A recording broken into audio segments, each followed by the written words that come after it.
Dobar dan svima. I u ovom videu pokušat ćemo popularnu psihologiju učiniti manje popularnom, a više primjenjivom.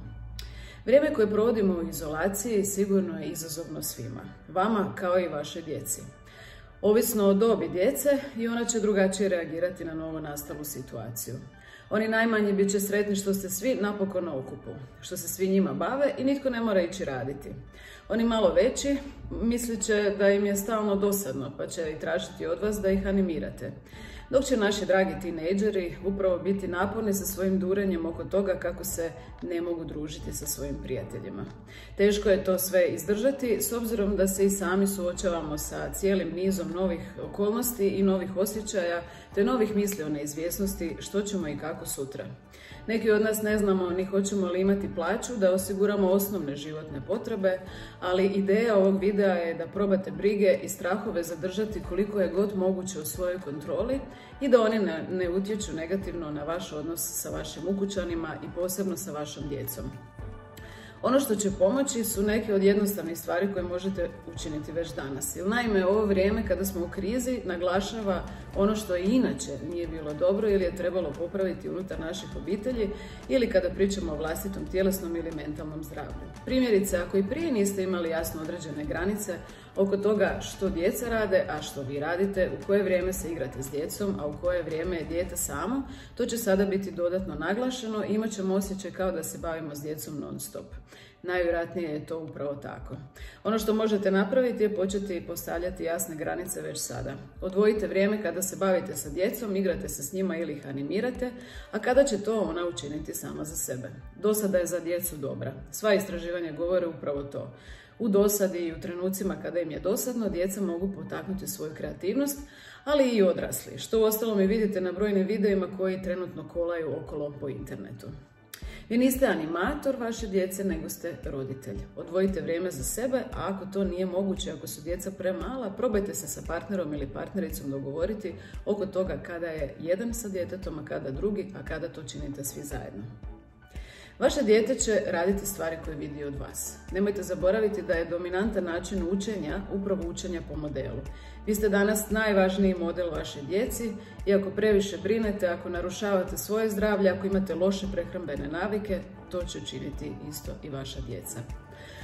Probajte vratiti one rutine i rituale koje ste imali i do sada. Ako niste do sada imali dobre, možda je vrijeme da ih takvima učinite.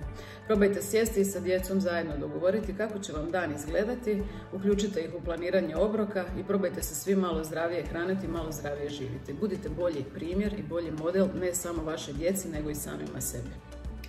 Budite dosljedni i dalje. Ako je dosljednost nešto s čime inače imate problema, onda će vam u ovim trenucima krize to biti itekako izazov. Primjerice, ako je dijete previše na plejki, ako provodi previše vremena pred televizorom ili ide prekasno spavati, možda u ovim situacijama kada i sami imate nekakve emotivne teškoće i teško se nosite sa svim, ćete ići u smjeru da ih pustite da tako i rade. Tako je lakše, no ne nužno i dobro za vas, ali nikako nije dobro za vaše dijete. Narušavanje discipline ili onoga na što su djeca inače navikle samo će narušiti cijelu strukturu još dodatno. Nećete se od toga dugoročno bolje osjećati ni vi ni vaše dijete. Potaknite razgovor o teškim temama. Vaša djeca su izložena informacijama o koronavirusu kao i vi sami. Bez obzira gdje su te informacije ulovili, da li od svog društva, od svojih prijatelja ili negdje usput kada ste vi slušali vijesti, morate biti svjesni da se te informacije njima motaju po glavi. Pokrenite teške razgovore. Upotrijebite pitanja poput kako se osjećaš, što znaš o tome, ima li nešto što te posebno brine, želiš li me nešto pitati o navedenoj situaciji i tako dalje. Uz ta i slična pitanja djeca imaju prilike porazgovarati s vama i podijeliti svoje brige, svoje strahove i svoje emocije s kojima se suočavaju svaki dan.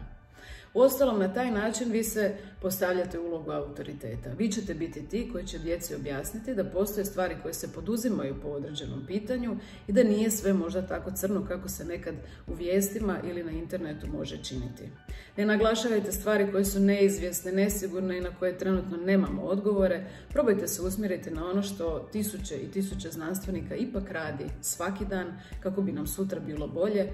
Pokušavaju pronaći cjepivo, pokušavaju pronaći lijek i sigurna sam da će u tome jednog dana i uspjeti.